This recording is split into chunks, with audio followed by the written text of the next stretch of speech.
Здравствуйте! В студии Джамиля Чеботарева, и мы продолжаем цикл передач «Новые реалии жизни» на канале «Новая эпоха». Сегодняшним нашим гостем будет французский историк, внештатный сотрудник Центра исследований Евразии Максим Гоам. Mr. Goam, thank you very much for coming here, for accepting our invitation for today this program, and I really appreciate it because for a long time I've been waiting you to come here to our studio. My pleasure. Mhm. Just usually when you are invited to any interview, mostly you are asked about politics. True. Yes, today I'm going to, for example, to make a different kind of interview, to ask you not about politics, only about politics, but to talk about everything concerning Azerbaijan. And the first, my question is, how many times have you been in Azerbaijan? And what was the first and the main aim of your visit? And as we talked before, you said just now you are living in Azerbaijan. Yes. So let me know about it. What do you like more in our country? Please, yes, only the truth. So to answer your question in order, I went 5 times in Azerbaijan before settling here. Twice for conference events in 2015 and 3 times also for conference, but equally to visit Shusha, Agdam and other places of the previously occupied territories. Mhm. And at the end of August, I moved to Baku to work at ADA, and more precisely at the Institute for Development and Diplomacy, which was established 7 or 8 months ago. So sorry for my voice, I'm a bit sick. And no, what do I like most and what do I like the least? What do I like most? I will say it's similar to Turkey, but it's not exactly the same. What I like the most, I'll give a slightly different answer. I will say plasticity and resilience. Mhm. Because when you arrive here, you see the old past, you see the Soviet past, and you see the recent past. Mhm. And in spite of that, it remains the national culture remain, the minority cultures, Russian, Jewish, Ukrainian, etc. remain, but the nation, in the sense, remain in spite of all the ordeals the country experienced. Mhm. I mean, they are still Azerbaijanis in spite of all what happened in the past. That's why I say plasticity and resilience, adaptation to modernity, but still remaining the nation. I'm clear? Mhm. And what do I like the least? The traffic jam? Everyone saying like this, just maybe 2 or 3 years ago, I've made a lot of interviews with ambassadors. The most answer to my question was traffic jams. So it's really like this. Let's talk a little bit about relationship between our countries, Azerbaijan and France. Mhm. How do you assess this relationship for nowadays, for example? I mean, difficult question, especially in the current context. It's something that deserves to be improved.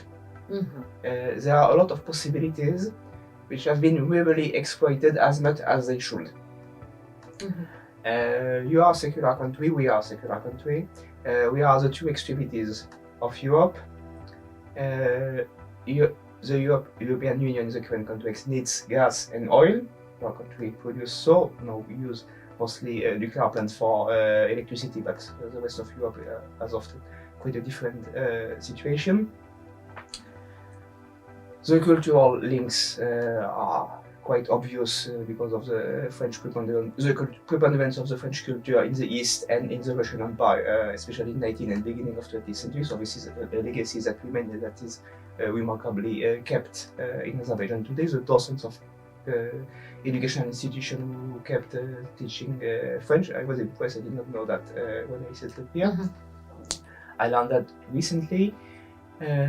But I think on both sides there are more efforts to know the internal situation and the internal specificities. My compatriots should understand more that you cannot be Sweden when you have Russia and Iran as neighbor, and when still another neighbor has occupied 20% of your territory for 30 years. It is impossible. You cannot have everything in common with Sweden or Denmark today. It is beyond any human capacities. And on the contrary, in Azerbaijan, you should more understand that the majority of the problems in France concerning the relationship you mentioned are due to ignorance. A better communication will fix a lot of issues. There is a saying, it's not about Azerbaijan, but it applies to Azerbaijan today. One of my compatriots in Istanbul in 1820 said to the Turks, the Frenchmen who do not like you are those who do not know you. He was referring to the Turks, but more than a century later to Azerbaijanis, I can say the same. We will talk now about which useful projects have already been implemented between our countries. The French University of Baku, which is one of the most obvious and most important achievements. The sale of 2 satellites to Azerbaijan, who, by the way, were sold as civilian material, but 6 months later transferred to the military. And everybody knew that in France and Azerbaijan. And as far as I know, your army used these satellites for the reconquest of Karabakh, which is fine, which is absolutely justified. I just wish more people would know that, including here, because no other country sold you any satellite. 1 satellite of observation and 1 satellite of communication, the specific. And the exchange of students are improving. The number of Azerbaijani students, I don't know the exact number, but I know it is growing. I saw some French students at ADA, at Ada University, after I arrived. I spoke with one of the persons responsible for the international affairs at the French University, which has a partnership with ADA, and she told me we want to increase the number of students we send to Baku. That's great. So I agree, that's great. So I have to ask you another question. What can you say about our cuisine, and what do you like more from our cuisine? What is your favorite dish? Levlek. The fishes.